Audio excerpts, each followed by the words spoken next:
Please. Okay. Thank you, everyone. Am I audible? Yes, there is some echo. Yes, sir. I am bitted a bit by the network connection here.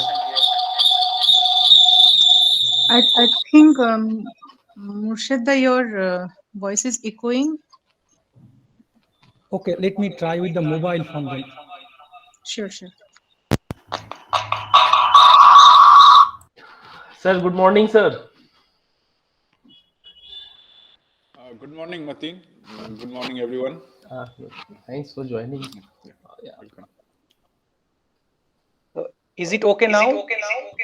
Uh, yes, okay, you can carry on.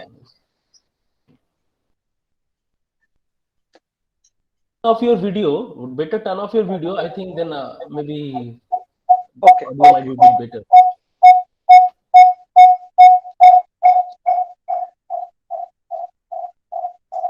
Okay. So, good morning and welcome to the final day of. I think there is an echo. But okay, we can hear you. Yes, carry on. No problem. If, Okay, if, thank you. if everyone is muted, probably there won't be a echo. Just ask everyone else to mute. Yeah, I request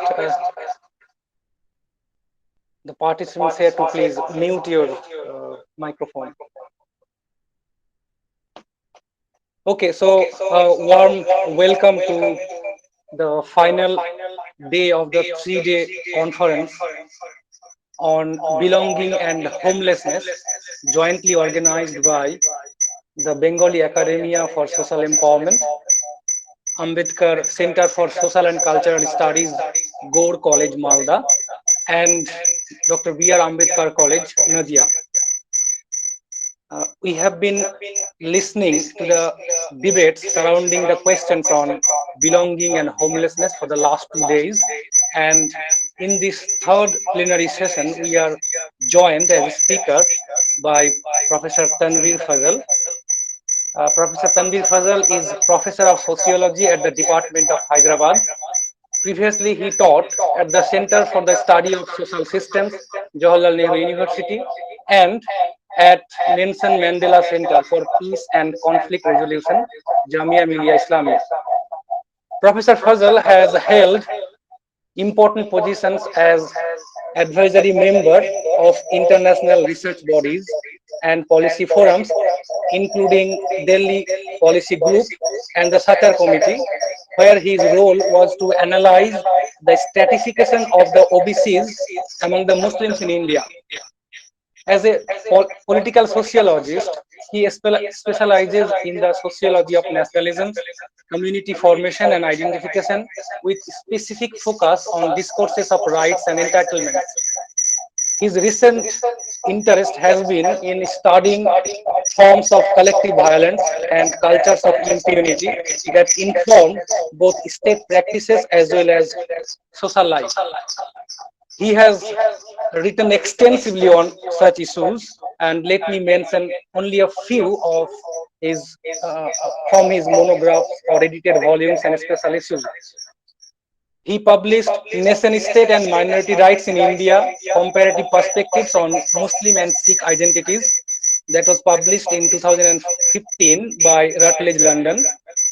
Uh, he also edited The Minority Conundrum, Living in Majoritarian Times, published from Delhi Penguin Random House, and it was published in 2009.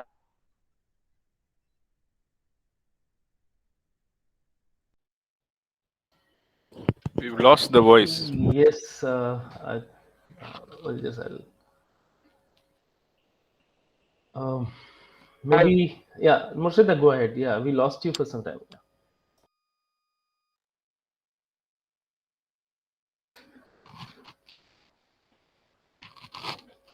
I think we have to study the sociology of internet now.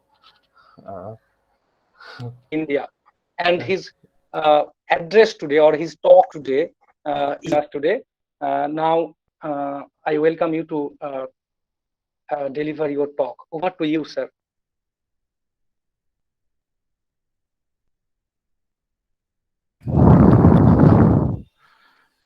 Well, thank you, the organizers, Mateen, and everyone else who has been involved in this great exercise. I hope my voice is clear and audible to you. It is definitely a very great achievement to have conducted successfully a 3-day national conference on such a pressing question, such as the ideas about belongingness and the question of home.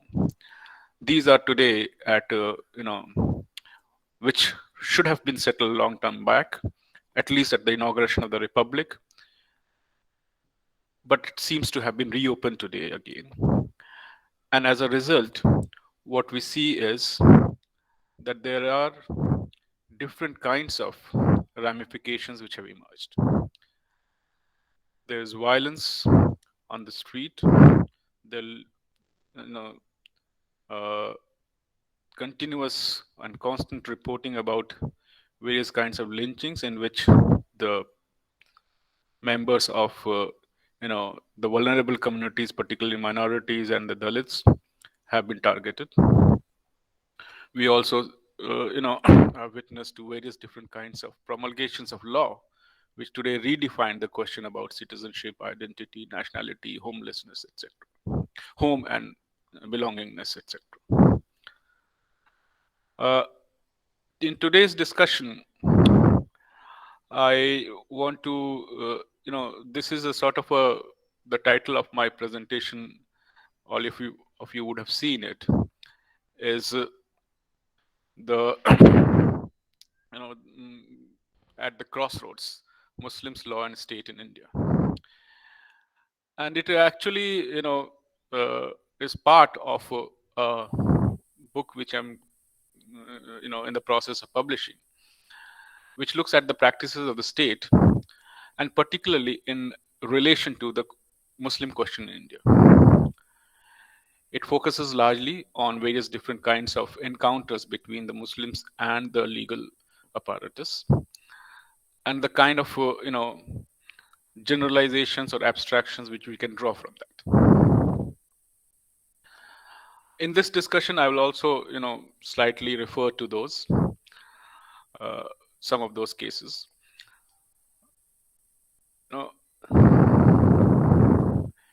In 2019 particularly has been a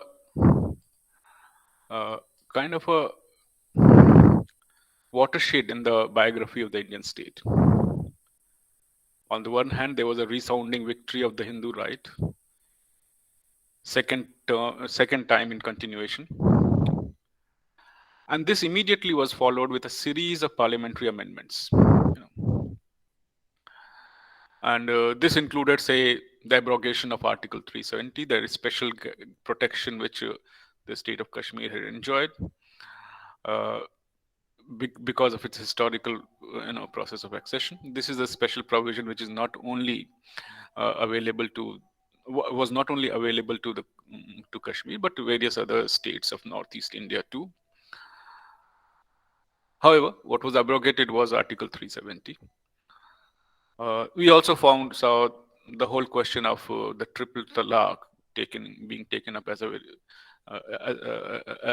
source of political mobilization, and ultimately ended up in criminalization of the process of divorce. So what was supposed to be something which lied within the civil law was now brought into the criminal domain. This too also had immense implication for the Muslims in India. And besides that, in 2019 we also saw the Supreme Court directed National Register of Citizens being published.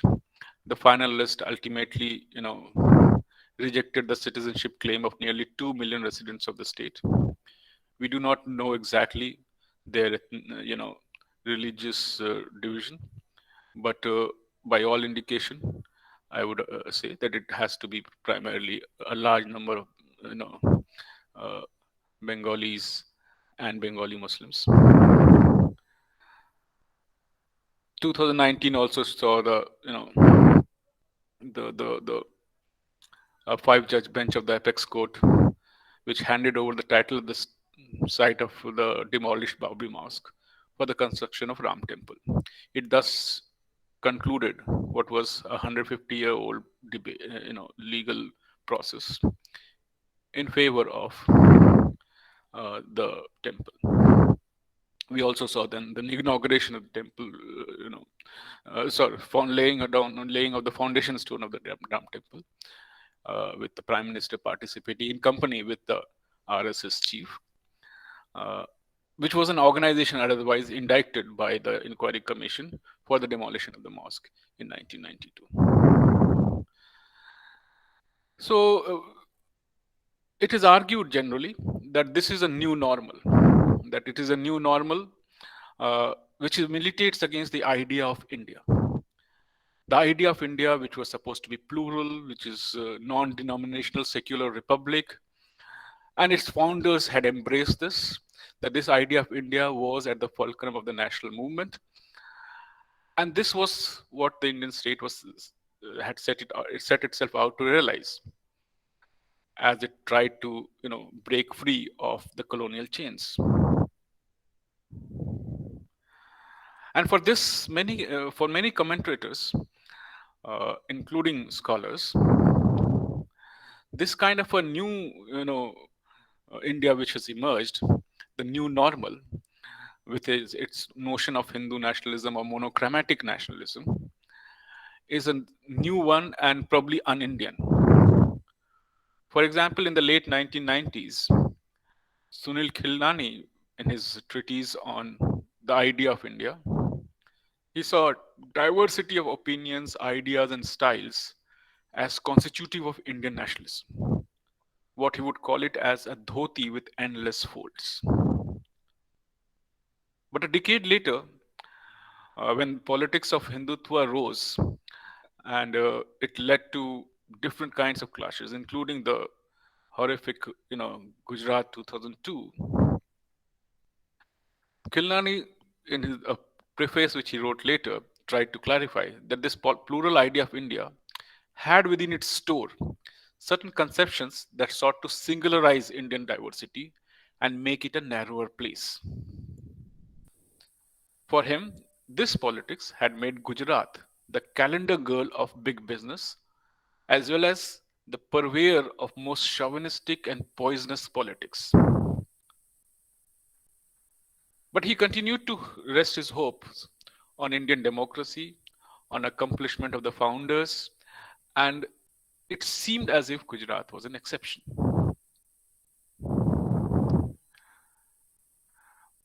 For him, the Indian democracy, the constitutional democracy, has prevented monolithic outcomes in India. And hence, it will be able to reverse this process. In Khilnani's writing, again, as usually we see in many such secular rationalist frameworks, an instant comparison was drawn with Pakistan, which according to them owed its genesis in religious nationalism and miserably failed to hold together.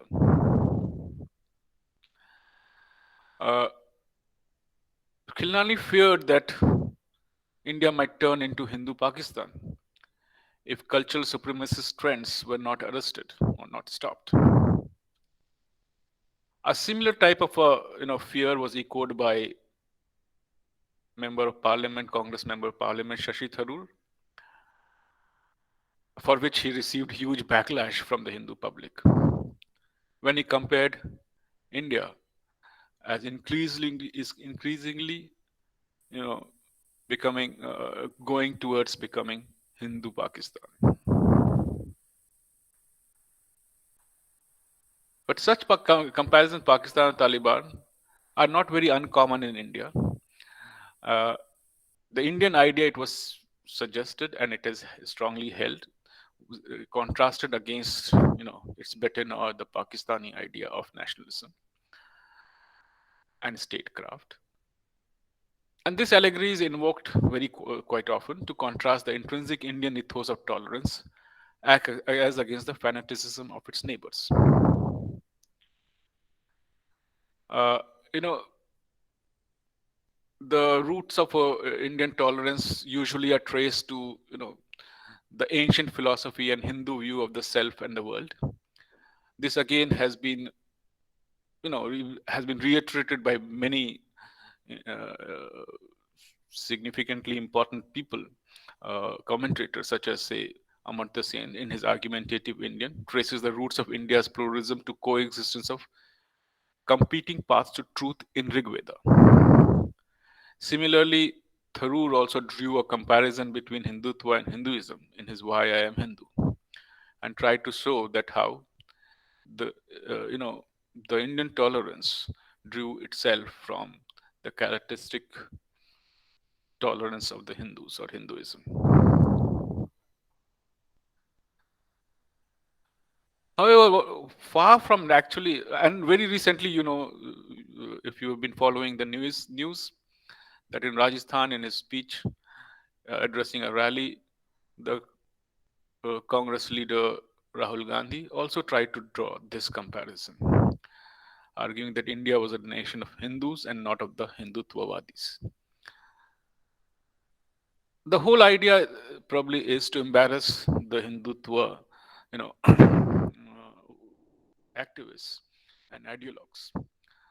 But ultimately, this project ends up reinforcing the distortions, the imaginaries of Hindu nationalism, where they draw a contrast between the tolerant and the accommodating Hindus, where compared to the fanatic, the tyrannical non-Hindus, particularly the Muslims.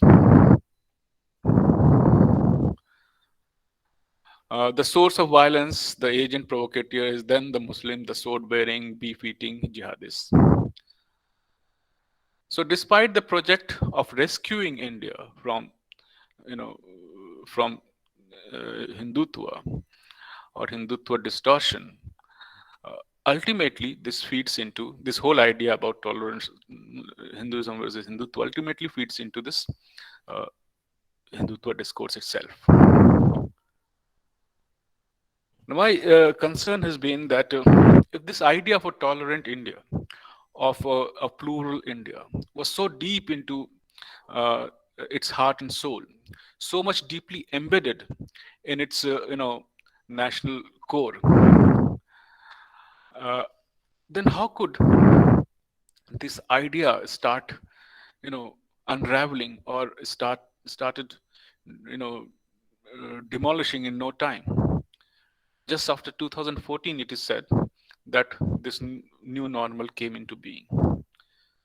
So last 70 years or more of this idea of a plural India, of a tolerant India, of a diverse India, and it's as something as it at its very foundation. How did it collapse all of a sudden?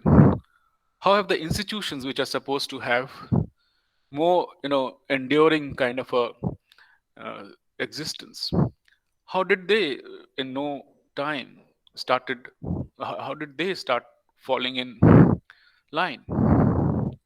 I'm talking about the courts and various other institutions, including the universities, as we see.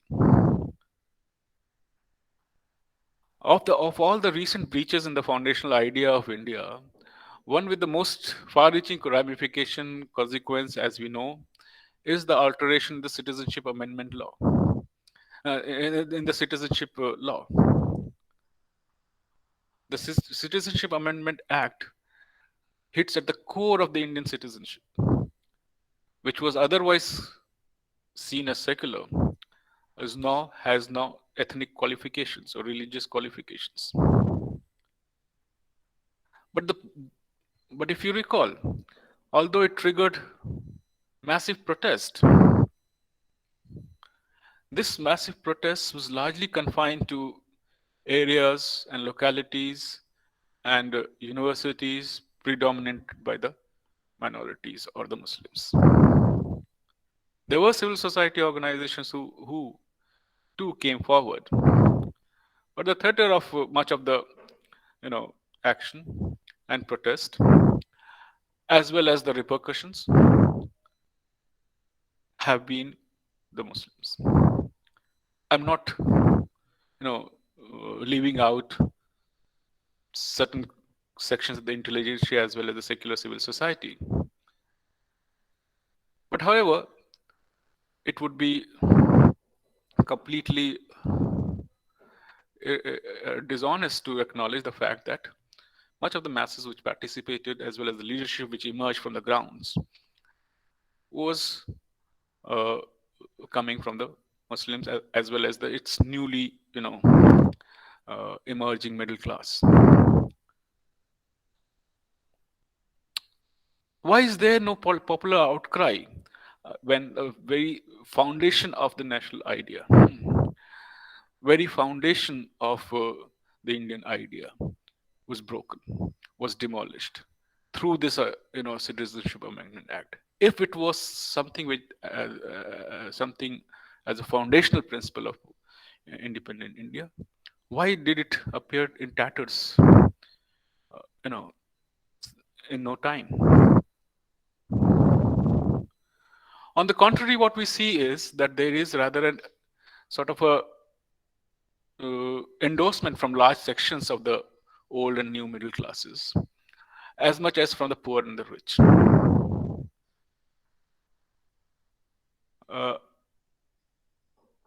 We should here recall what Perry Anderson referred to in his Indian Ideology. This book of Indian Ideology by Perry Anderson was thoroughly critiqued by the Indian secular intelligentsia, as it questioned this particular chimera of a plural, diverse, egalitarian India, which was for long has been maintained. For Perry Anderson, this idea of India actually reveled in old glories of mythical Hindu past. And this was not something which enchanted only the mainstream of the intellectual life, but it extended much further. It even extended the left of this mainstream. This was probably the reason why he was thoroughly critiqued by some of the left-leaning intellectuals too.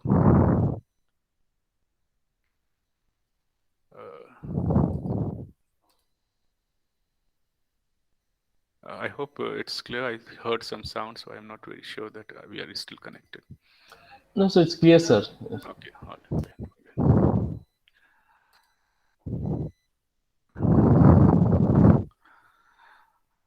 So the argument that I wish to further is simple, though a little contentious one. So instead of lamenting the loss of good old days of the old India versus the new India,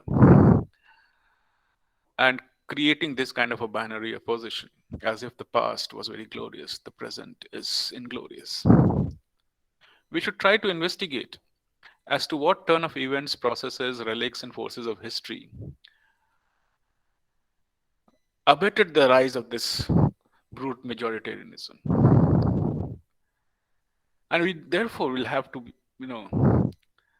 more closely interrogate this foundational idea and where were the breaches in it.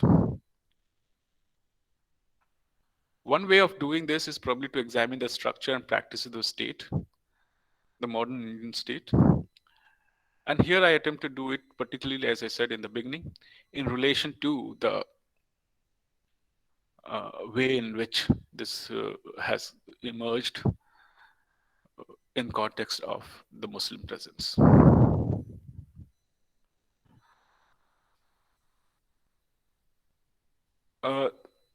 In theory, the state, the Indian state particularly, a lot of glories and hagiographies have been written, overwhelmed by its idea of its assurances of individual liberty, religious freedom, as well as the whole projection about it being a socialist republic. It has been praised by social scientists as a modernizer par excellence, as a singular institution which has promoted passive revolution in India. There have also been criticisms from the other side, which saw it as a Mai Baap Sarkar, as those more interested in market-driven economy were not very impressed by the earlier form of the state and its economic policies.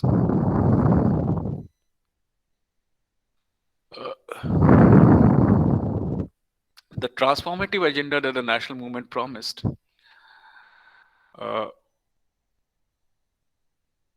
was also the spirit, it is argued, which animated the constitution making process. And it also influenced the early years of the inauguration of the republic.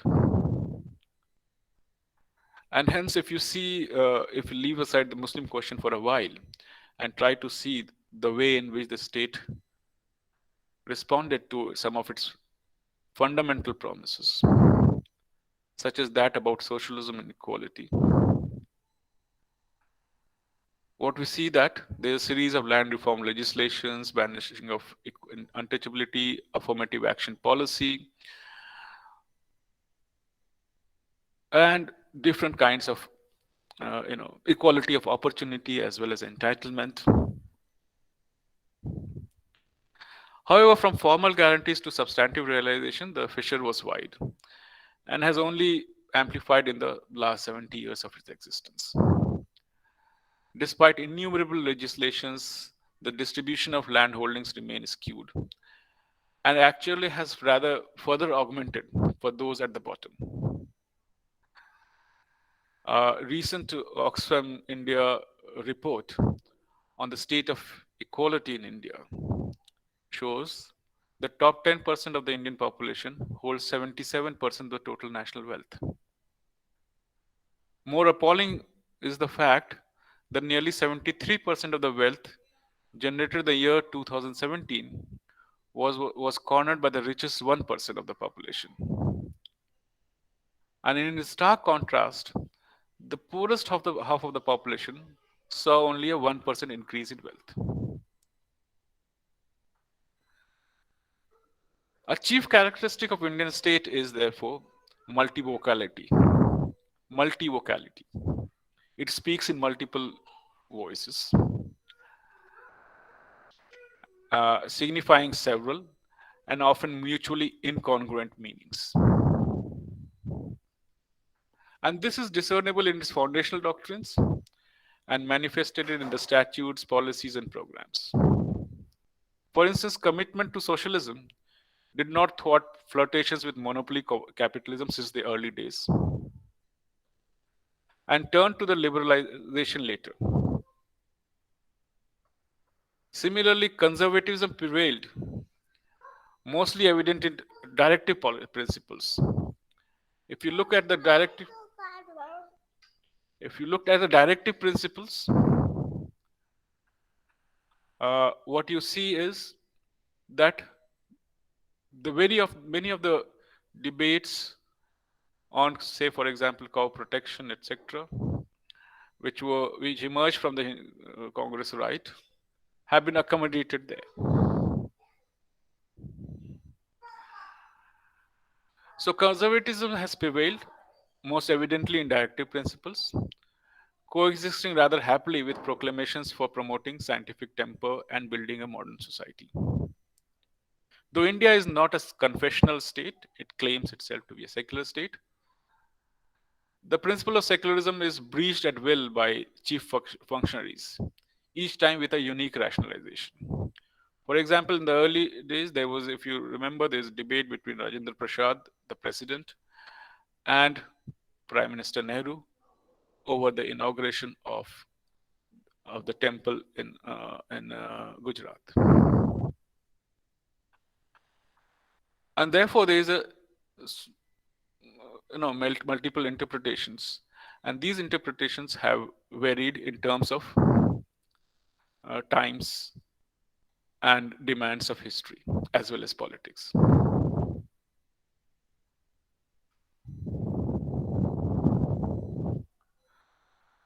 Uh,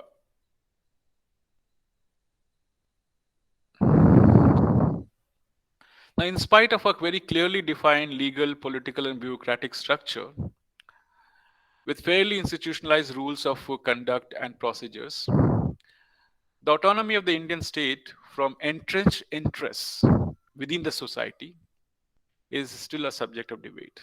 Has the state been able to emerge from the play, power play within the social, and has it been able to divorce itself from those and thus emerged independent sovereign, is a question of debate.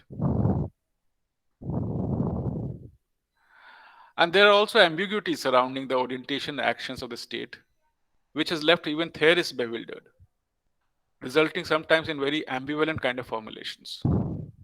For example, the Rudolphs in political science, many of you would have read the work In Pursuit of Lakshmi. The Rudolphs tried to explain the state in terms of, a sort of a ambivalent formulation, weak as well as strong state. So it is a weak, strong state. For them, the state was a paradox that alternated between autonomous and reflexive relations within the society. As a strong state, it led the process of modernization through diffusion of political power. But they also saw it as being a weak state. When it came to addressing highly mobilized and fragmented social forces, particularly forces related to caste and religion.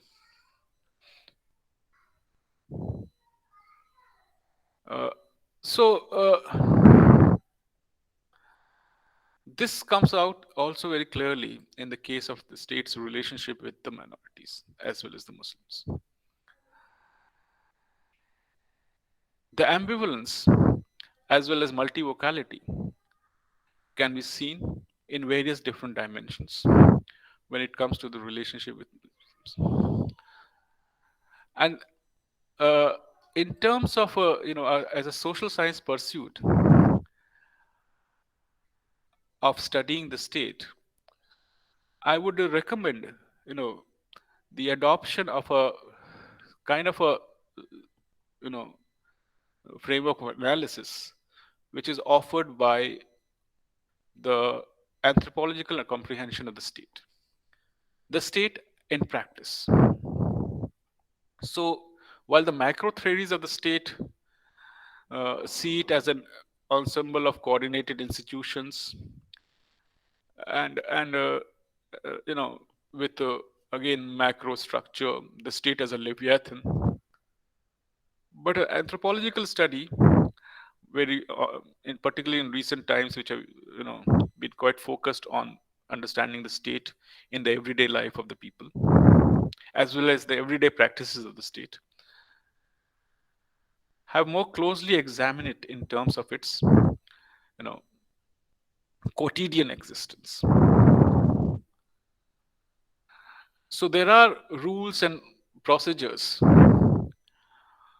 which are written down, which are bureaucratically,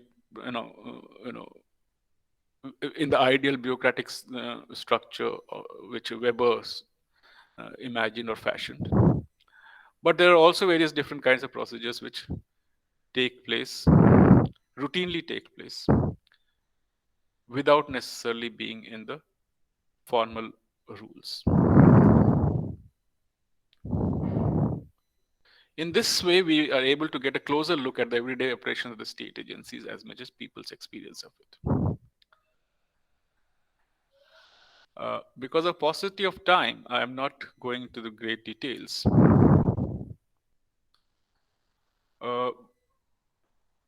For example, in his study of the local politics in Mumbai, Thomas Blom Hansen found sovereignty of power, which supposedly should be the state's, was actually not the sole preserve of the state. In Blom Hansen's fieldwork, he could notice that there were three repertoires at least of authority. One was, of course, the state. The second was the network of strongmen and fixers. And the thirdly, the political parties. And they acted in some sort of an intertwined ways.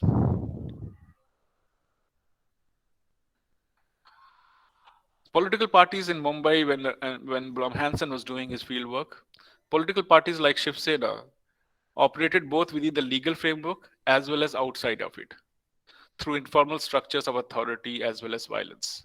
And much of it was condoned by the legal and bureaucratic system. Similarly, in his study of Ahmedabad's local politics, Ward Berenshaw found the state's autonomy and authority severely impaired by the presence of political networks comprising politicians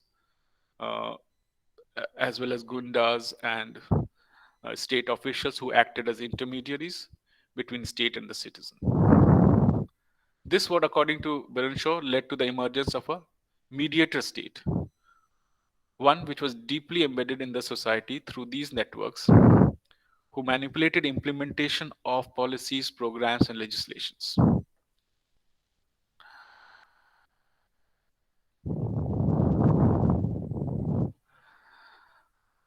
While the post-colonial state practice remains at the center of the investigation, history is not to be missed. Neither the state structure nor the practice, its practice emerged abruptly post-independence.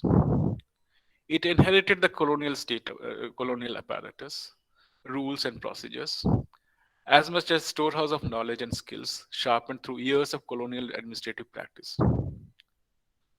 In addition, what the state commanded was a new moral ethical order and popular authority injected through the anti-colonial movement. So in the early years, the Indian state enjoyed huge legitimacy because of it was seen as the successor of the national movement.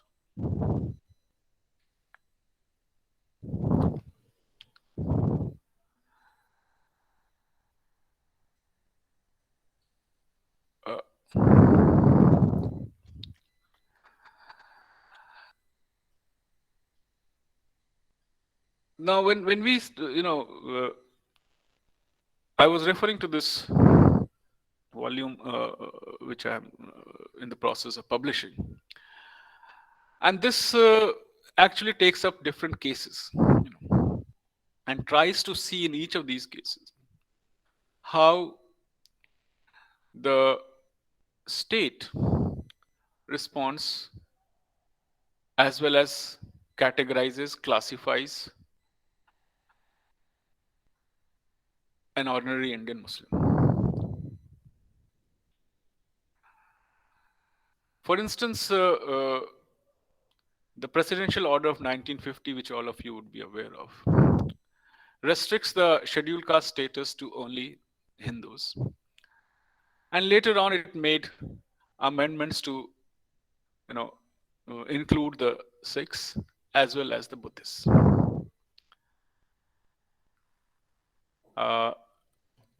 In essence, it is now open to the communities which could be considered as Indic, whereas those which are considered as non-Indic or Abrahamic, such as the Muslims and the Christians, they converts to from untouchable castes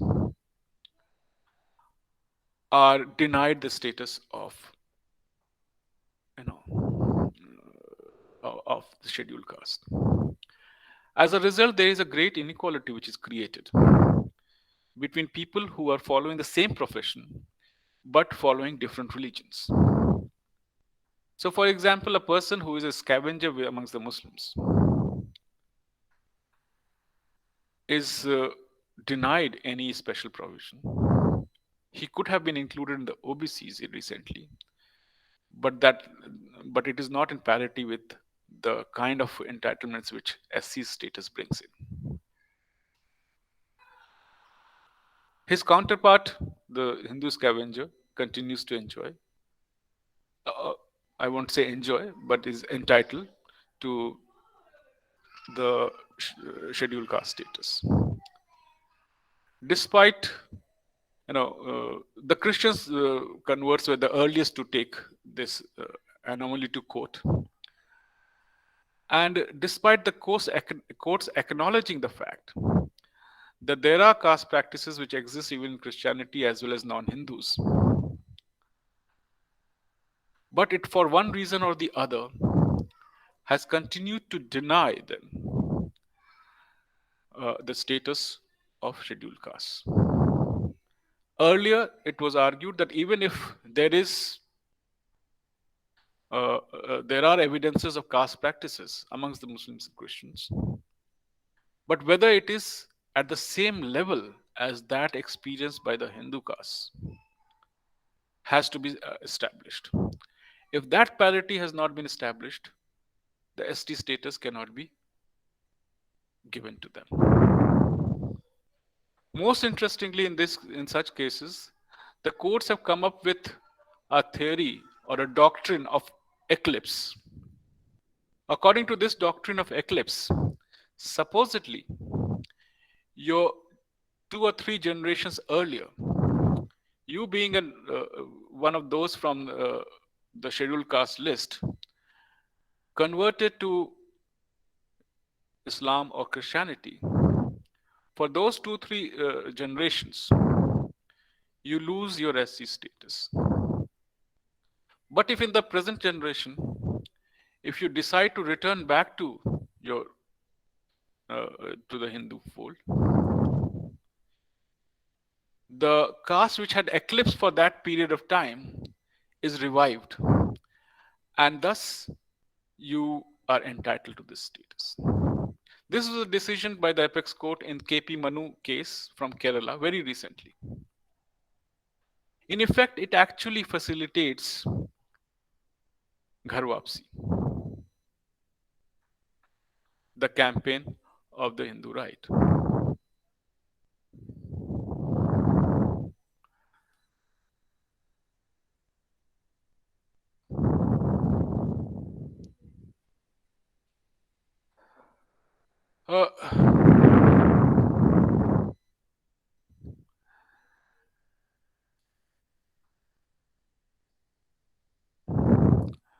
Another interesting case one can see is the whole campaign, on the question of beef and cow slaughter.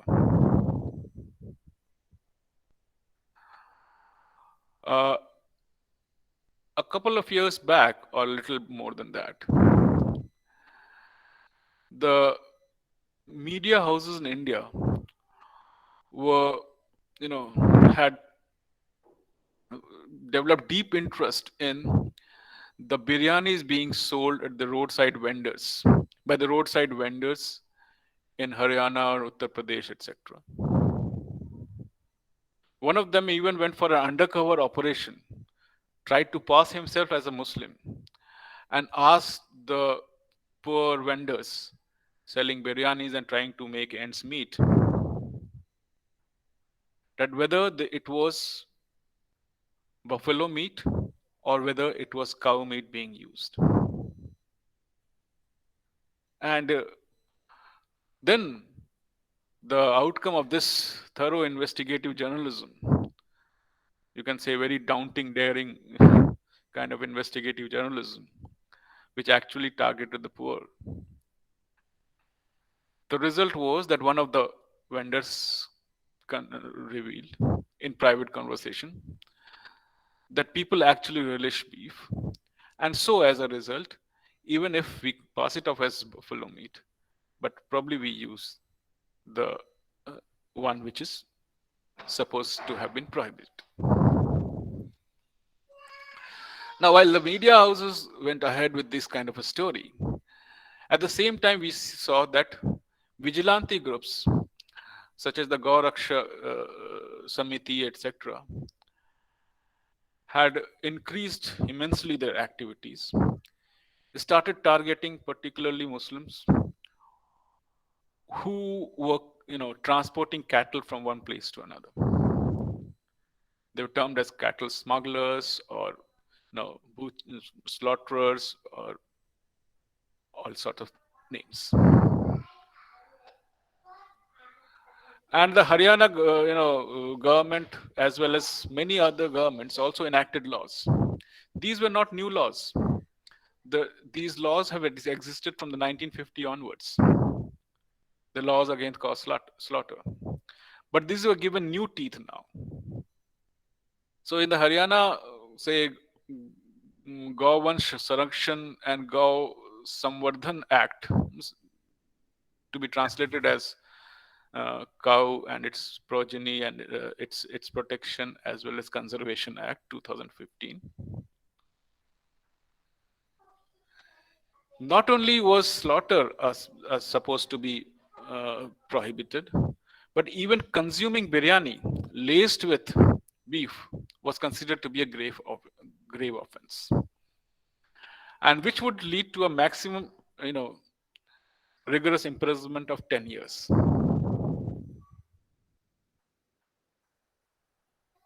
The state of Haryana, along with neighboring Rajasthan as well as Uttar Pradesh, was the site of some of the most horrific acts of lynching done by vigilante groups, in which both Muslims as well as the poor low-caste Muslims, particularly those who were in the profession of meat selling as well as cattle rearing, they began to be targeted.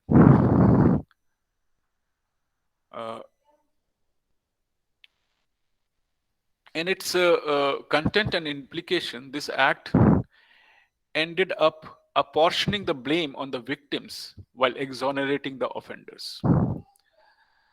So those who were supposed to have been targeted by the vigilante groups, they were now seen as actually the culprits. Well, as this activism of the vigilante groups, even including taking to violence, came to be condoned. The act actually shifted the burden of proof on the accused, a principle which is considered to be aberrant in modern jurisprudence, but now it is increasingly being relied upon by authoritarian states. So the burden of proof was now shifted to the accused. The accused has to prove that he was not dealing with it. Now, this is something which you'll also see in the process of the NRC in Assam. That those who were,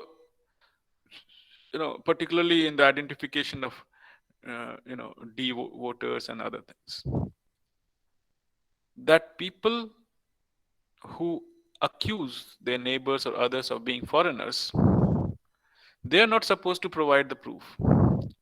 But the burden of proof now lies on those who are accused. And this in itself brings a completely different kind of a jurisprudence in process,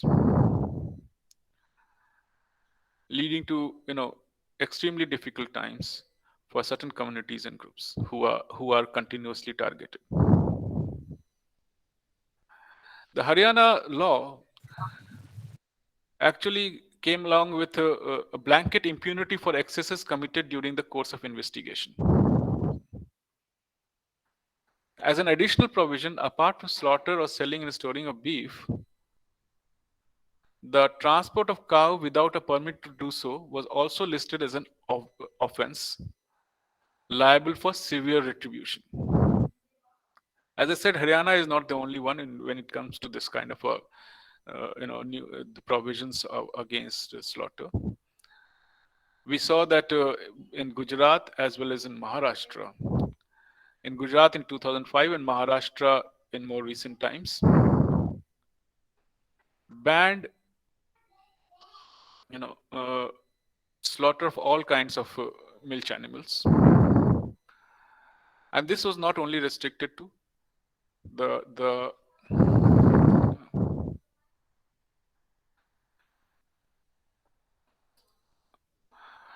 this was not only restricted to what we would say to the cows and the progeny, but whole range of animals such as the buffalo and different kinds of other bovine, their slaughter was completely banned, and any kind of selling or butchery was also completely prohibited. This resulted in loss of millions of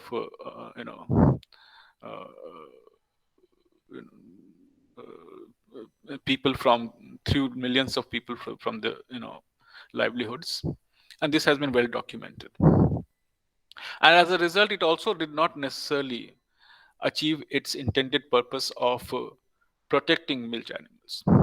In fact, some reports show now that the population of those animals whose slaughter has been completely banned and prohibited as well as criminalized have actually their population declined. Their population is declined because of the interdependence which was there between the those who were between the slaughterhouses as well as the rearers. Now, because rearing a milch animal with which has is not necessarily so economical, does not make much economic sense for the rearers, and therefore those because once they stop giving milk, they are of no use to them. They could still fetch money when they sold them out to the slaughterhouses, but now, since it makes no money, they have also started reducing in terms of their rearing practices, rearing these animals. So it has also not achieved its intended stated end. The intended end was, of course, different. The point I was trying to bring in by bringing this example is that while we can say that this is the product of new normal, that this is the new India in which these kinds of laws are being made, that in which you would see that how the accused themselves have to prove their innocence, that those who are the perpetrators are actually celebrated as heroes, as the Haryana law does. It actually gives some kind of a legal status to the vigilante groups. One can say that dismiss it as a new normal. But as we see that these laws have their actual origin in the past. From 1950 onwards, we see a continuous process of one way or the other. These laws are being promulgated, and in states after states. Despite the fact, and at the same time, most interesting is that how this, to abide by the principle of secularism, as well as the idea of scientific temper, etc., which is provided in the Constitution, these laws, though are enacted to some ways accommodate or Hindu sentiments in favor of protecting the cow, etc. But at the same time, they are camouflaged in the language of secularism, scientific temper, protecting the animal husbandry, and things like those. That sounds to be the most interesting. This also has resulted in different kinds of legal pronouncements. In the 1950s, in the 1960s, very famous case, actually upheld the, you know, the cow, slaughter act, but at the same time it allowed those which had reached a certain age, with which their utility was not much, which could now be, allowed to be slaughtered.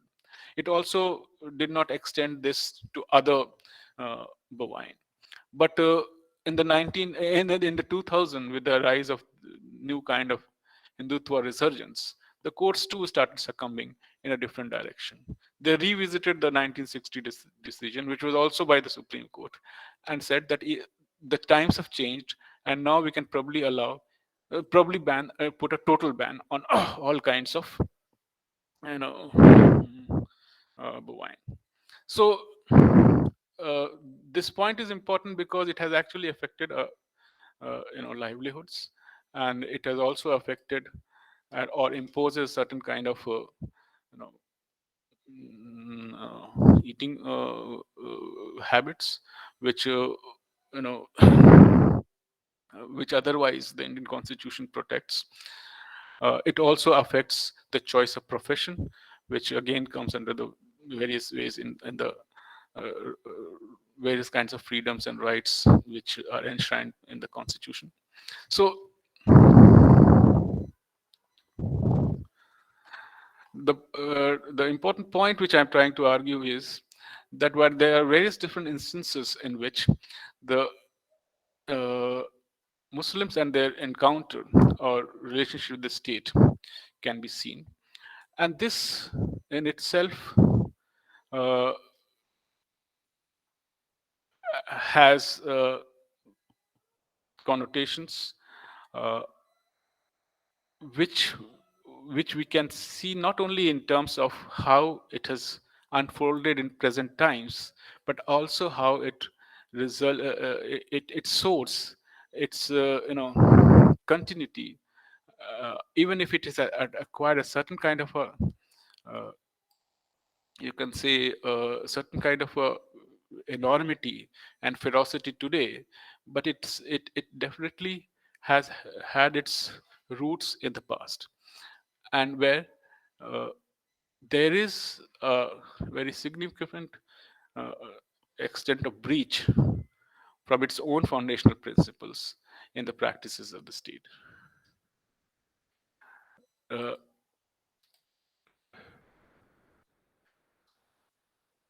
if you allow me 5-10 minutes extra, Sure, sir. Sure. I just want to highlight one or two more important things. For instance, uh, uh,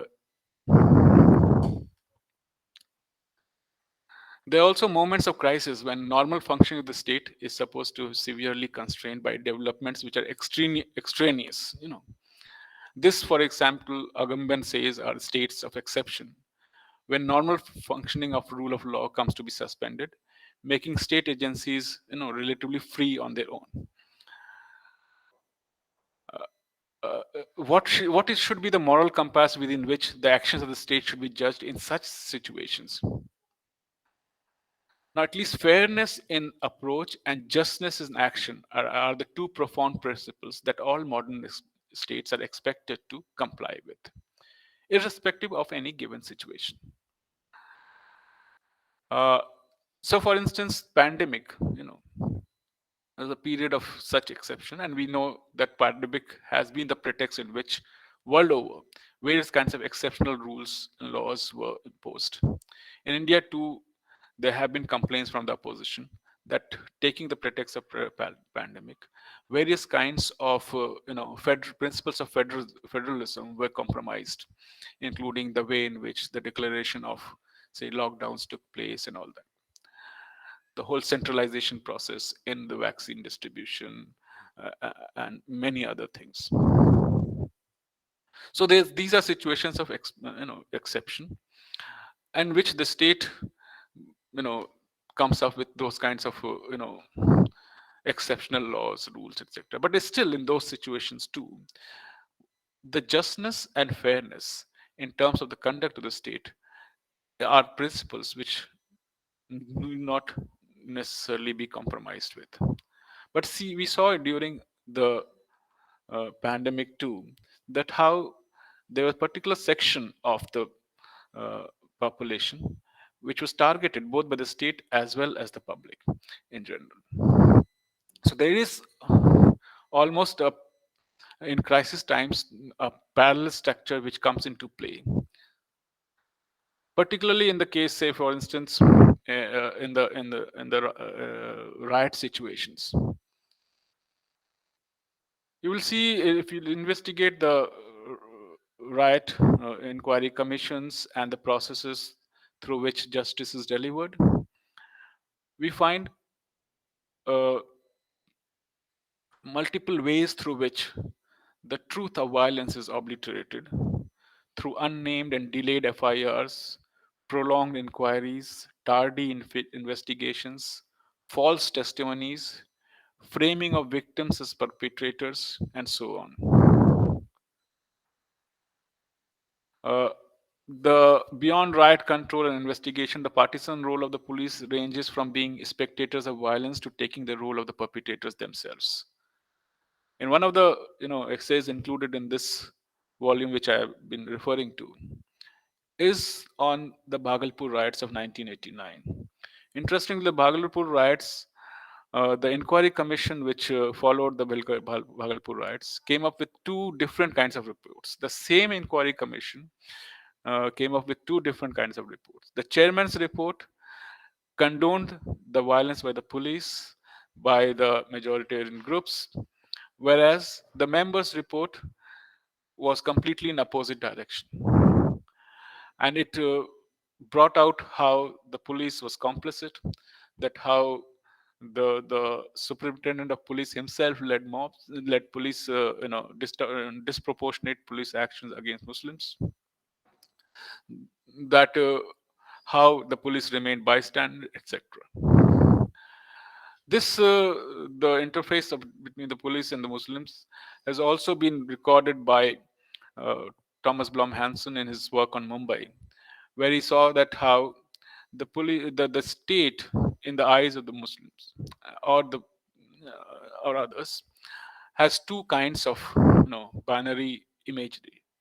One is that of a sublime state, and the other one is of a state which is extremely aggressive, which is uh, which is more routine.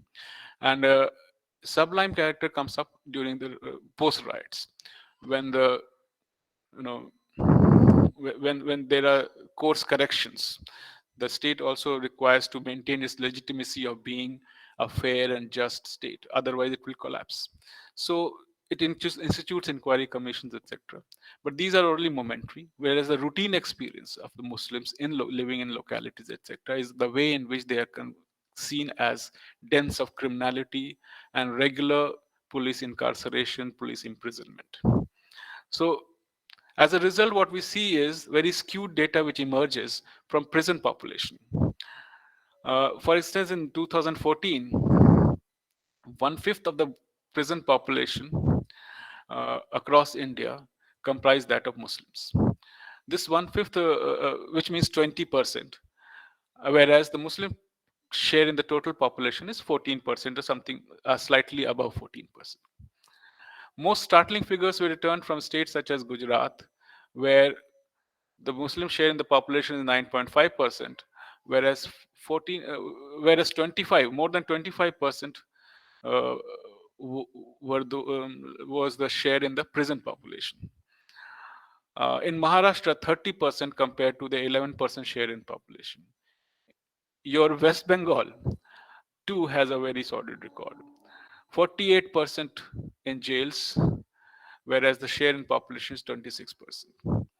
And similarly in many northeastern states too. Uh, so in the period 2017 to 2020, Muslims comprise 37% of those killed in police encounters in Uttar Pradesh, whereas their share in the state's population is much lesser, it's 18 or 19%.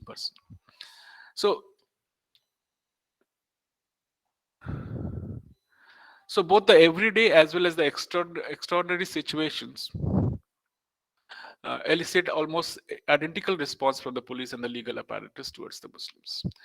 This convergence actually allows for an investigation into systemic nature of the relationship where the Muslims appear almost always as an outcast, one on the margins of the state and the society. The Weberian imagination of the modern state, which rests at creation of a boundary between practices considered part of the state and those that are excluded from it. We see that the state regularly, involves itself even in those practices which are supposedly excluded, such as extraordinary extrajudicial killings, torture, etc., and which actually are more revealed on the margins or to the margins. So those who are at the marginal existence, such as the Muslims, the Dalits, the tribals, etc., are more to face it. Even the theorization about the unruly margin, that the margins are largely unruly and therefore have to be contained, is a process of epistemological production, and in which the state as well as the police, different kinds of local apparatus get involved. In the colonial times, we know that how certain tribes were characterized as criminal tribes. This idea of criminality is now extended to areas and regions where minorities, Dalits, tribals, etc. live, or the working poor live. And so, these are focuses of continuous raid, arrests, curfews, and other things.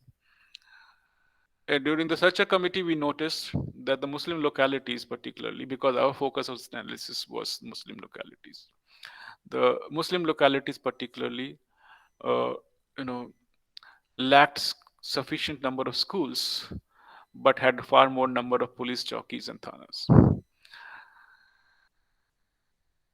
So this securitization of neighborhoods, surveillance, recurrent raids, imprisonment, and detention are also practices which the state regularly involves itself in, and this produces this idea of the unruly margin, which reinforces then the state action against the such communities.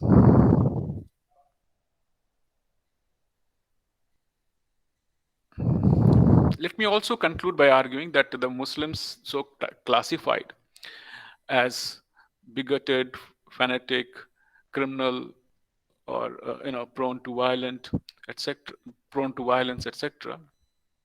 it also has its own internal contradictions. This is segmented into various sects, differentiated into upper, middle, and lower castes, distributed into affluent and impoverished classes, or dispersed amongst various ethnic and linguistic communities. In no way we are saying that it is a monolithic community. It is more of a collective of communities than one exclusively founded. So therefore, the experiences with the state is also varied. To expect a unity of thought, action, behavioral pattern is far-fetched. Leave aside unity of cultural makeup. Nevertheless, the classification strategy of the state towards is little for these nuances, as it seeks to simplify the narrative into a singular conceptual mold.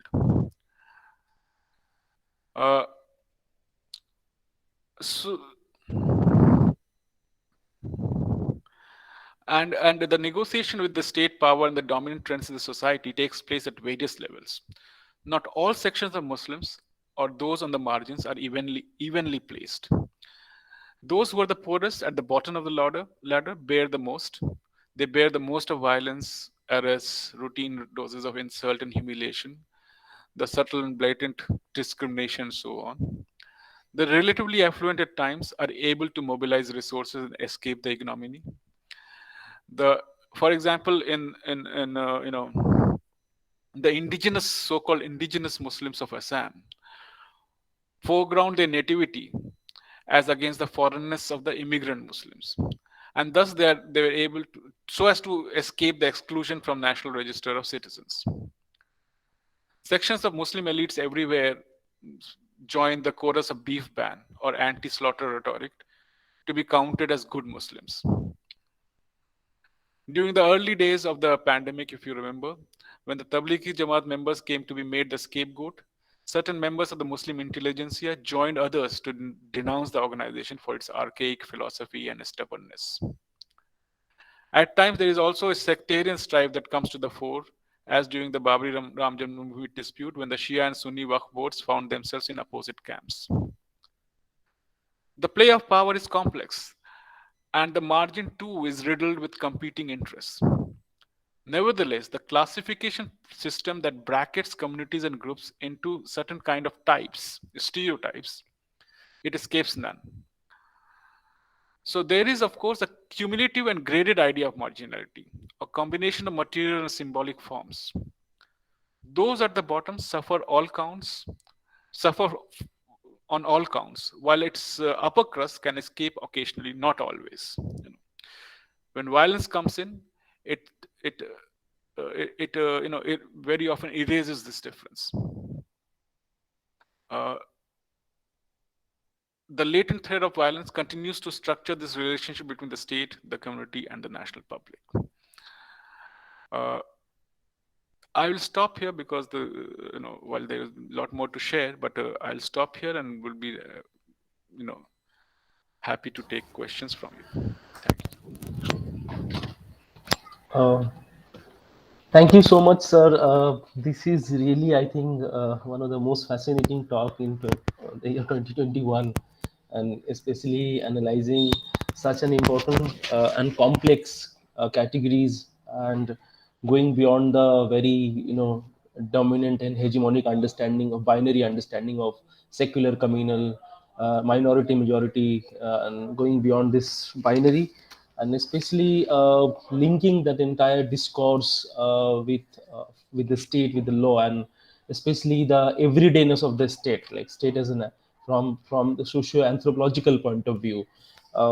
And also another important aspects that you have touched, especially the cultural imaginations of the idea of nations, and how even in the so-called quote unquote the liberal discourse, how that discourse is problematic in many ways, right from argumentative Indian to Sunil Khilnani, and also how the Indian post-colonial Indian nation state is deeply embedded with a very monolithic and sort of Indic understanding of community and nations that is reflected in 1950 presidential orders with the questions of Dalit Christians and Dalit Muslims, and how I was reminding of Jan Copland's famous article on Cow Congress and the Constitutions, and Jawaharlal Nehru and the making of Article 46, and how right at the Constituent Assembly debate, the concept of minority and the issues of Muslims culture and other minority communities cultures have been debated differently.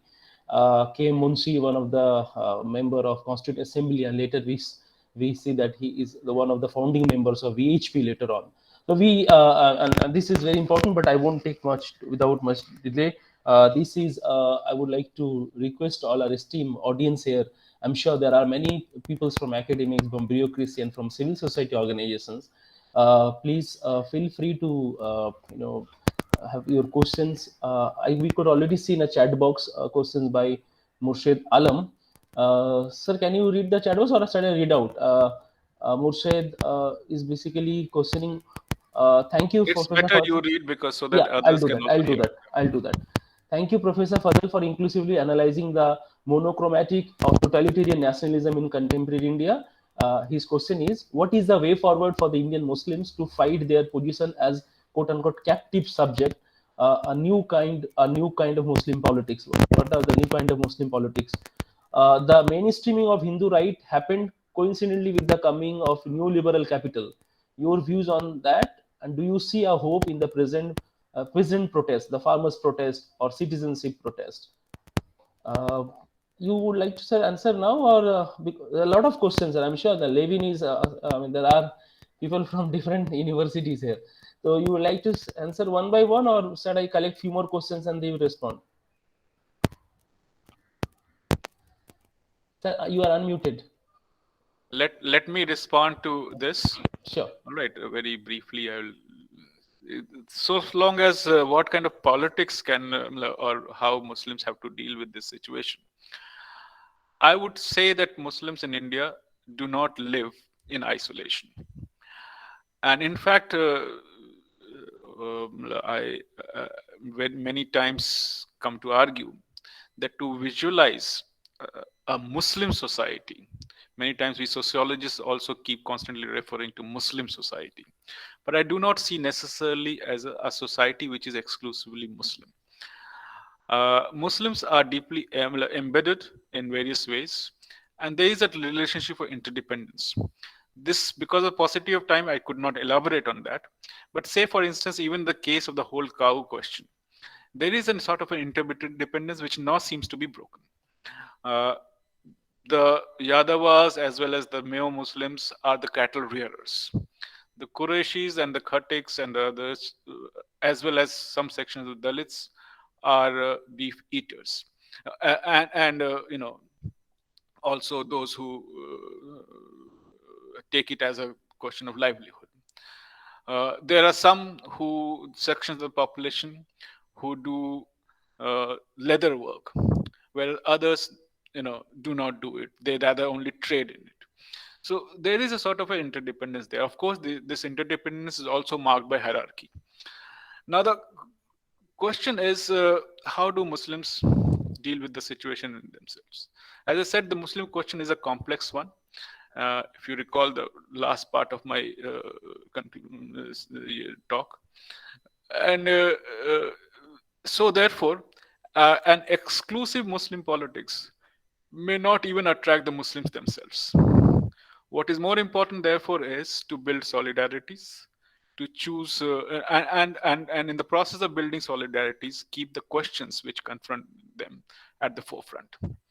Uh, so the solidarities may not necessarily be built on, you know, on grounds of compromise, but a confident kind of a solidarity, which assertively argues on the questions which immediately affect them, such as the question of, uh, you know, development deficit, which is particularly the Muslims of North and East India face hugely. Uh, the question of this whole securitization in which the Muslims are seen as completely alienated, those should be brought out very in the forefront. The whole question about the UAPA and the way in which they've been incarcerated, their activists, etc. So those are the central questions which should be brought into the forefront, but solidarity nevertheless. That is what I would argue. Who is, yeah, please read out the next question. Sure. Levin Ahmed from JNU. It said, it seems you are speaking on behalf of reservation politics rather than revolutionary politics. If lower caste Muslim get SC status, still they will occupy lowest position in the Indian necropolitical hierarchy. Instead of occupying the lowest positions in the necropolitical hierarchy, isn't better to remain the cultural other in calculating the possibilities of radical politics? Well, I don't see any reason why. No, I was trying to, as a case in point, I was trying to argue that how this policy too reveals a certain kind of a, certain kind of a idea which pre-existed, which actually that idea which is somewhat comes closer to the Hindu nationalist framework of thinking between Indic and the non-Indic. This is basically to suggest the way in which those breaches in the idea of India has taken place even in the past, and which continue to inform us. I am not necessarily pushing for any reservation policy, but what I'm trying to argue is that there has to be an equality in terms of treatment. So if SC status is available, it should be available to everyone who face the similar situation, say of caste practices or the professions being seen as unclean. That is the simple argument. Uh, we can dream of revolution, but as of now, we do not see anything forthcoming. So in the meantime, let's push this idea of liberty and equality in substantive terms. Thank you, sir. I could see the Parvez Bhai is raising his hand. Just Parvez, I'll come back to your questions. Dr. Vinis Mariam, madam, her question is: when we discuss the status of minority in India, do we end up overemphasizing the marginality of Muslims group, thus ignoring the discourse on Christians and other minority groups? I agree with you, Dr. Binish. It does take place, and there are certain historical reasons for this. One is, of course, the baggage of partition, which actually singles out Muslims and denationalizes them. Besides, you will also see that because of their numbers itself, they attract more, become politically far more important to be discussed as well as targeted. However, the Christians, the Muslims, and I would say even the Sikhs at times have faced violence, have faced the brunt of majoritarian politics. Uh, when I was talking about the SC status, for instance, it is something which actually the Christian Church has taken it up very strongly. In fact, the Muslim groups have only lately, from the 1990 onwards, started making arguments around that. It has still to be realized, but from the 1950 onwards itself, the Christian organizations have been asking for the SC status. So, in partly you are right, and I agree with you. Uh, Sir, next is then I'll come to Professor Anindya Sekhar sir and Julfikar's questions. Before that, Parvez Bhai, please go ahead with your question. Okay, thank you, Professor Fazil. It was really thought-provoking and enlightening lecture. Uh, I was just wondering that in your conceptualization of practices of a state in India, particularly, do you see some sort of convergence of, in Althusserian terms, convergence of, say, ideological state apparatus and repressive state apparatus, and particularly like the way police machinery is behaving is something like they are foot soldiers of uh, right wing groups. Yeah, so that's sort of my question. Thank you. Yes, Parvez Saab, I think your suggestion is quite in the same direction where I was trying to bring the discussion to. The see, Abrams argues that state has to be understood not necessarily only in terms of its institution and structure, but its idea. The state idea is far more important than its institution structures. So, which brings us very close to Althusser's ideological state apparatus. Now that is where I was trying to bring the whole, the crux of my argument is that when we see the practice is not a sort of an exception, is not a sort of something which has happened in one part of the country and not the other part of the country, or in one moment of history or not, but there is certain kind of a continuity, and as a result, and which we see also in terms of the way in which the ideology itself reveals or unravels, and hence the convergence in practice as well as theory. uh, so yes, thanks for bringing that up. So there's another question from Zulfikar Ahmed, the student of Jadavpur. Thank you, Professor Fadal, for sharing your remarkable eruditions. Hindu right has been attacking the status of minority of Muslims. They argue Muslim community is not a minority community. Do you think that so that the status of minority has been given Muslims is very constitutionally protected, or it can be taken back, as Hilal Ahmed argues that minority status in context of religion is not a numerical expression, rather it is a features of instances, backwardness or distinctiveness? There are a lot of about who constitutes a minority. Actually, the constitution doesn't say anything. So there is no definition of minority within the constitution. In fact, even later on, there is no definition which has emerged. We have only classification of minorities. So from time to time, different groups have been accorded minority status. For example, the Sikhs, and sometimes it has been in response to the politics. The Sikhs, say for instance, after the the 1984 crisis and targeted killings of the Sikhs, that they were accorded the minority status. The Jains have been arguing for it, but it has been denied to them on account that they are considered to be Hinduistic religion and so not separate from Hinduism. So those problems are there. Minority in terms of backwardness and those questions, this debate is about the numerical idea, that whether a minority is to be in terms of statistics or numbers, or whether the minority has to be defined or understood in terms of its powerlessness. The South African experience is there, where the white minority ruled the majority, the blacks, the apartheid South Africa. Some other parts of the world also have had this situation.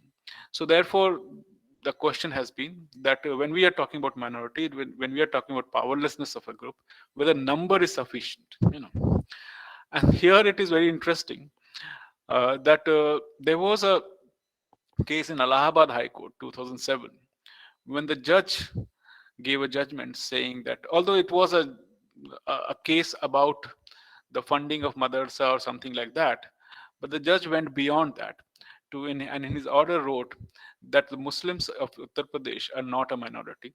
They are in fact a majority because they are a singular community. Whereas the Hindus are divided into various different castes. And in that sense, the Hindus are a minority and not the Muslims. So these are very interesting kind of things which have come up, formulations which have come up. However, largely the definition which has emerged in the Indian context, they have largely relied on the numerical criterion. For instance, the last resolution on this question was the TMA Pi case, in which the court came to resolve that a minority is a group which is less than 50% of the population of a state. So in that way, this also has its own problems. So as I said, that backwardness in the minority question, in the social science literature on minorities, backwardness or powerlessness is more emphasized. But the Indian resolution, as you see, is not centered on backwardness, but it is on numerical, which has created its own problems. I would add beyond that, there are other qualifications as well. Many groups may not necessarily like to be minoritized. For example, the Parsis, a small section who are, quite well endowed, quite, economically well off. And Parsis, both in the Indian Constituent Assembly as well as the Pakistani Constituent Assembly, the Parsi representative refused any special protection. They said that we do not want it. We want to be part of the national mainstream or whatever. So it also depends on whether the minority would like to be classified as minority or not. So there is a process of minoritization too. The Sikhs did not see themselves as minorities, at least in the earlier. But from the 1984 onwards, the violence which they faced led to a deep process of minoritization. So yeah, it is a complex question, and we have to look at it in various different ways. Sir, another question by Professor Aninder Shekhar Purkaiste from Kazi Nazrul Islam University in West Bengal. Thank you, Professor Fazal, for your excellent analysis of the current crisis faced by the minorities in India because of the rise of Hindu right, which tapped pre-existing social divisions and other electoral complexities. The entire focus, however, points to be need of an ethics of state and social responsibility. But are we only to look for a Muslim politics to solve, or we need to have different collective imaginary? Are Also, are we using terms like liberalism quite casually? Your take on it? No, I think the first part of the question I've answered by when I said that it is a solidarity. Muslim exclusive politics is self-defeating, as well as it would not work even amongst the Muslims because it is a very complex situation. Muslims are not a singular society. They are division. So the Bengali Muslims and the Tamil Muslims are completely world apart. The politics will also be completely separate, and therefore regional solidarities are far more important, which work more effectively than any kind of a, you know, homogeneous monolithic kind of a politics.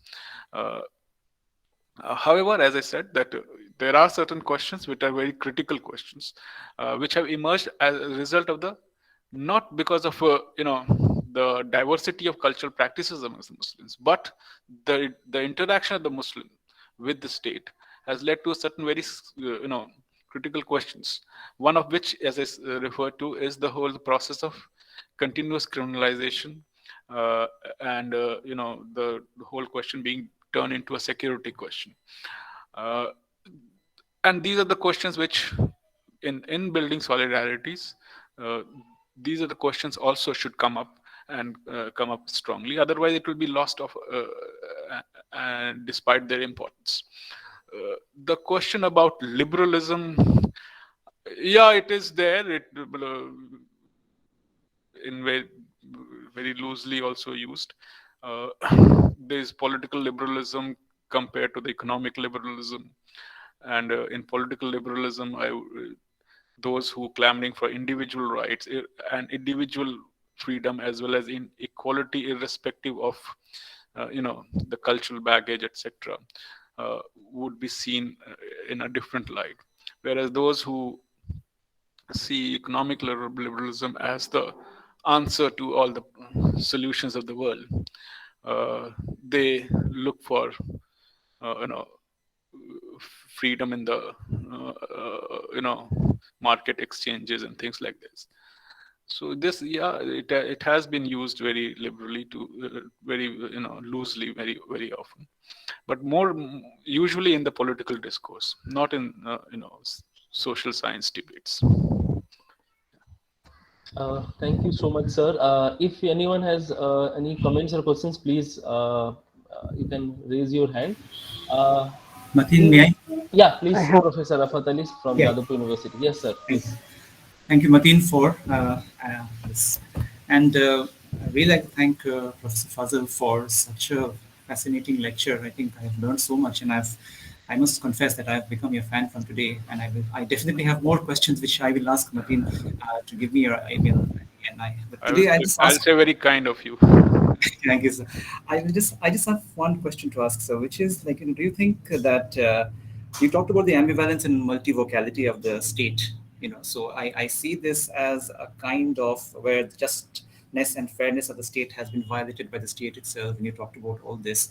So, and I mean, I was thinking of something like, the whole idea of the trusteeship of the state.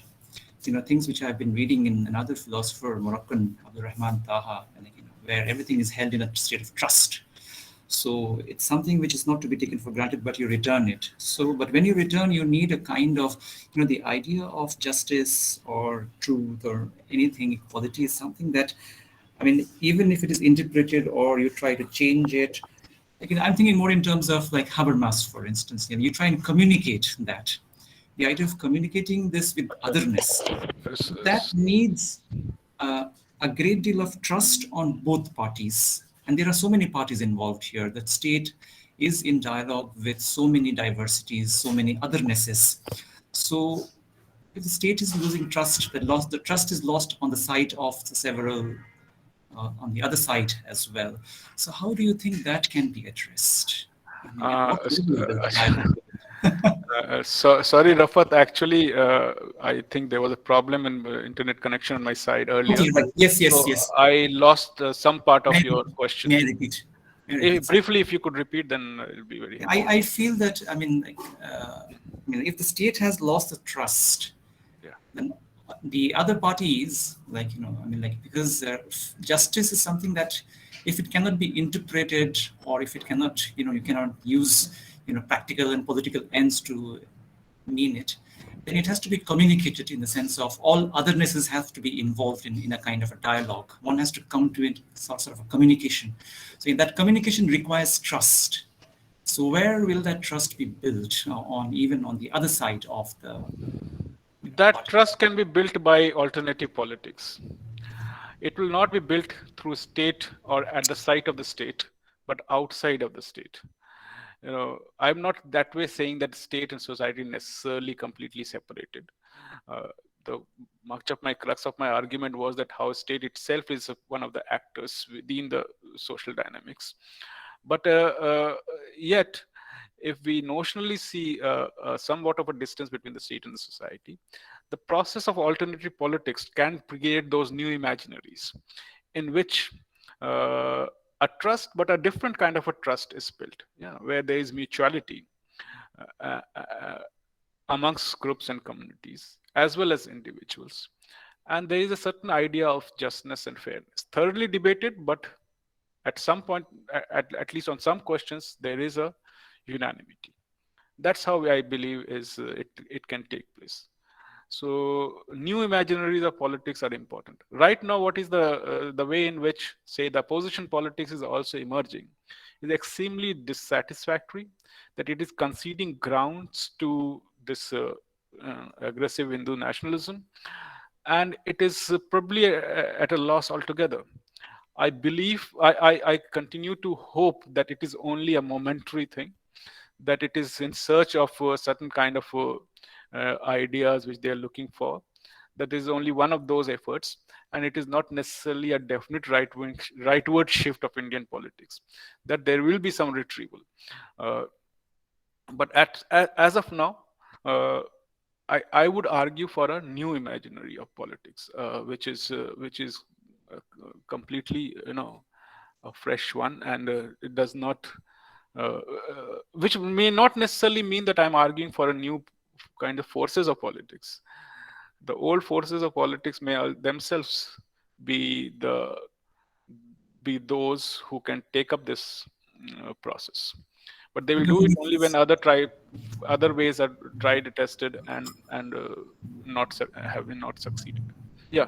If the information technology driven world has made it worse, I think academics have also a very important role to play there. I think. Reaching out to the masses, how would that happen? Yes, the academics can. They can, but again, I would say that there are also different ideological locations from which academics enter the subject. And so therefore it is important that what is and how they approach the question. However, it is an information technology driven world. I will say it's only a medium. That medium can be used in various different ways. So the populist politics has discovered one way in which it can, but an alternative imaginary can also emerge from within and use this huge resource of the IT which it offers. For example, today we are interacting with so many people from across Bengal. I haven't visited Jadavpur University, but I feel myself so close to it. I have at least Mateen is there, you are there, and many others.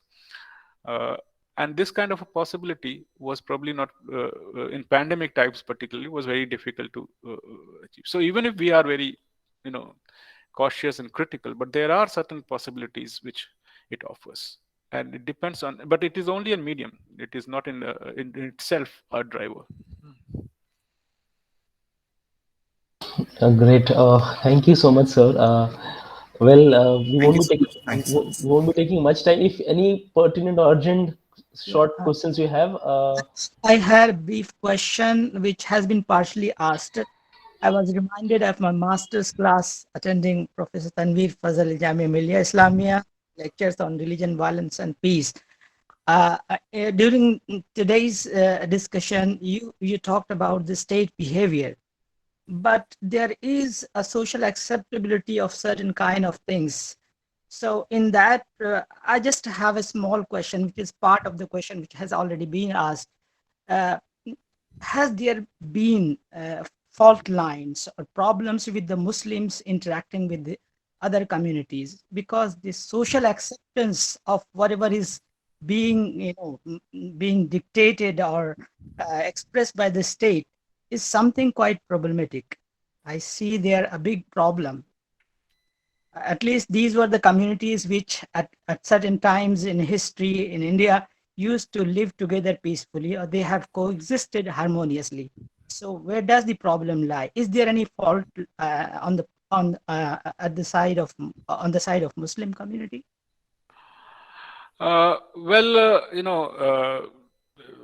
One may not completely absolve the Muslims altogether. But the question, of course, is that on the broader question about politics and the organization of politics, etc., we do not look at necessarily in terms of, we look at the possibilities which are, which the political process can offer. Now, where are the fault lines within the Muslim community? One of which I said, as it is very evident that it is a community, rather it is a communities. So there is no unanimity. I am not one who miss it. There are many people who would say that had there been a unanimity, there would have been things different. Rather, one who would rather celebrate this diversity. But at the same time, you see that within the Muslims also there is a deep hierarchy, and there are these hierarchies are not only on income-based hierarchy, with a social hierarchy which also exists, and these are the questions which have not been addressed, internally. The hierarchies around gender, around status, around caste. These have not been addressed internally, and as a result, it may have various multiple kind of connotations and implications externally. It also that is one of the problems which I said. Besides, there is a certain kind of because of sort of a history, I believe that there was, at least to a period of time, resistance against modernization. That there is I would say, inhibition on the question of modernization. By modernization, I don't mean necessarily only building, only computer classes, which usually is reduced to. But modernization in terms of framework, ideas, and revisiting your own past, and trying to understand and comprehend, and at times critically engaging with it. Those are the things which have been a slow process, or at times been absent as well. Yes, so that's a different question altogether. Yeah. Thank you, sir. I'm sorry that I'm stretching it a bit long, because we have inbox is flooded with questions. Yeah, please keep taking your questions. I Okay, have some time. thank you, sir. There's a question from Tausif Ahmed Malik. Could you please put some light on these new social imaginaries, or could you discuss the nature of this alternative politics? The nature of alternative politics will have to be based on the question of equality first. Equality, both individual equality as well as the inter-community equality. It also has to be on the question about justice, because this is something which remains unattended. There is a mass impunity which, from this beginning of the or the inauguration of the republic, which we have had, that impunity in all questions of, say, mass violence, which is targeted against Muslims, Dalits, tribals, etc. There's a large scale impunity which exists, and which has resulted, of course, in deep suspicions. So that question, of course, has to be addressed, cannot be evaded altogether. So far, there has been complete evasion of that question. Why, for example, the victims of partition violence, the victims of 1984-6 violence, uh, are still uh, uh, are still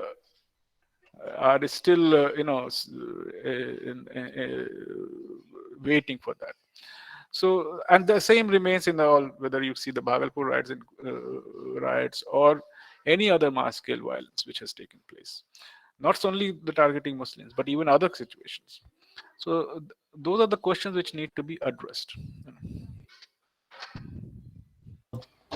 Thank you, sir. This is a question from Surya Yadav. Thank you, Professor, sir. As you have characterized, the nature of Indian state is ambivalent and multivocal, and said marginalized portion of minorities are facing the right-wing Hindutva attack. According to you, what is the fundamental contradictions then between the Indian state and their people? Is it not capitalist mode of productions? And when we get in trouble, a grassroots reactionary movement supported mainly middle class fascist forces creates a false enemy. Is it not so? Well, I will largely agree with your assessment, except for the fact that I don't see it as a false consciousness. This is something, our theories have told us, that there are certain ideas which are true and certain ideas which are false. All ideas have their own implications. The idea that Muslims are the other, the Christians are the other, that the Dalits are the untouchable, has had its own implications. It is not simply something which has, and its roots are in the, material realities of life. The idea, so it's not a sort of a false consciousness. There is a history which has been associated with majoritarian politics. It is not necessarily only a result of elite production, but it also, is present in large sections of the Indian population. Otherwise, this kind of a repeated results and successes of the Hindu right in the elections will not have happen. So yes, one of the contradictions, of course, is that we are today in market-driven economy, which has led to furthering of inequalities. But this inequality also existed in the past. Even when we were in a pre-capitalist stage, if not you call it a socialist state, we, these tensions, these contradictions had remained. And if not recognized, I don't see it as a near possibility, but even in a post-capitalist state, it will continue to exist. So if we have to recognize and also, see ways in which these can be addressed and won over. Sir, the final one from Ayush Nayak. Isn't it, sir, that intra-community solidarity harming Indian society? When there are attacks on personal, people seeing it an attack over their community. Isn't it the same reason for right-wing Hindu radicalization? Sorry, intra-community? Intra-community solidarity harming Indian society. When there are attacks on personal, people seeing it in an attack over their community. Isn't it the same reasons for right-wing Hindu radicalization?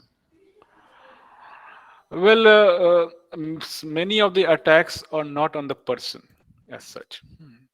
These are the attacks on what the person is, what his profession is, what caste which he belongs to, what community would he be in. For example, the killing or lynching of Akhlaq was not simply because Akhlaq was a person who had certain personal enmity with others, but because it was said that he was eating beef, that he was he had slaughtered cow, and that it also was related to various other similar kinds of incidents of violence in and around that area. So and similarly in a whole range of questions. So we cannot reduce them to simple individual kind of criminal conduct. There is a pattern, and that pattern shows that it is because of your belief, because of your location in the society, because of your appearance or something, that you are targeted. And as a result, as I think in the discussion I also referred to, that this is despite there is a deep diversity even amongst the Muslims or any community, even amongst the Dalits, but there is something because of this external experience of incarceration, surveillance, minoritization, that there is an external identity which has come to emerge, and this identity tends to homogenize Muslims and their conduct as well as behavior, conduct and practice. Thank you so much, sir, for these enlightening discussions, and I'm sure that there's a takeaway from this. And now we are not at the crossroad in that sense; like we have at least clear directions of new imaginaries. But I would like to just say that I mean, bringing back the Sachar debate in, like the entire debate on equity, security, and the questions of social justice and identity. I think those debates are quite important, even and somehow it had lost the entire, competitive minority majority binary, and the liberal, so-called quote unquote liberal and Hindutva binary. And this binary somehow we have in this mist we have lost the social justice debate. And thanks for these enlightening and important discussions. And I'm sure that people from here will definitely will engage academically, socially, and other different ways.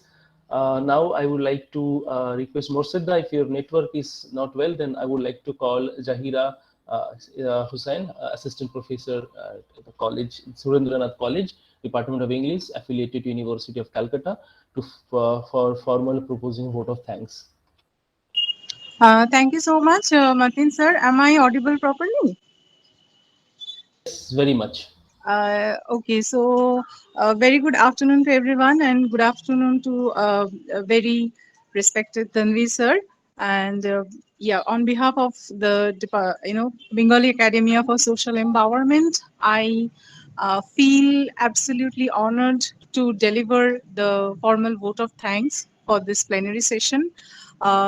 This year, we have organized this conference in collaboration with Dr. B.R. Ambedkar College and the Ambedkar Center for Studies in Social Sciences, Gaur Mohavidyalaya, Malda. So on behalf of all the three organizations, I would like to extend our heartiest thanks to Professor Tanveer Fazal sir for such an illuminating talk. It is indeed our honor to have you with us for the plenary, and thanks to Professor Mateen sir for chairing this session so well. And thanks to all the participants who have participated, who have engaged with sir. And thanks to everyone for being with us throughout the course of the previous 2 days.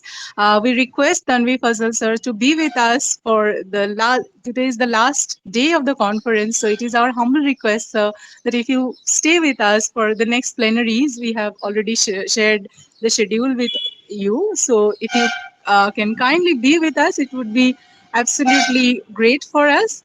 Once again, thank you so much, and we look forward to future talks and future engagements with you. We look forward to learn from you, sir. Thank you. Thanks to everyone. Thank you, Zahira, and thank you everyone for having me here and Thank you giving so me a much, chance to sir. share my views.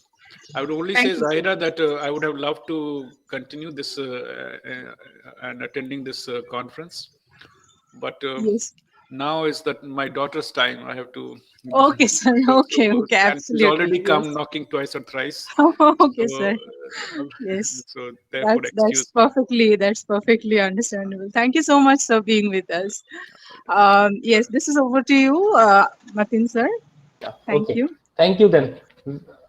Okay, sir. Bye bye. Bye bye. Bye. All the best. Thank you, sir.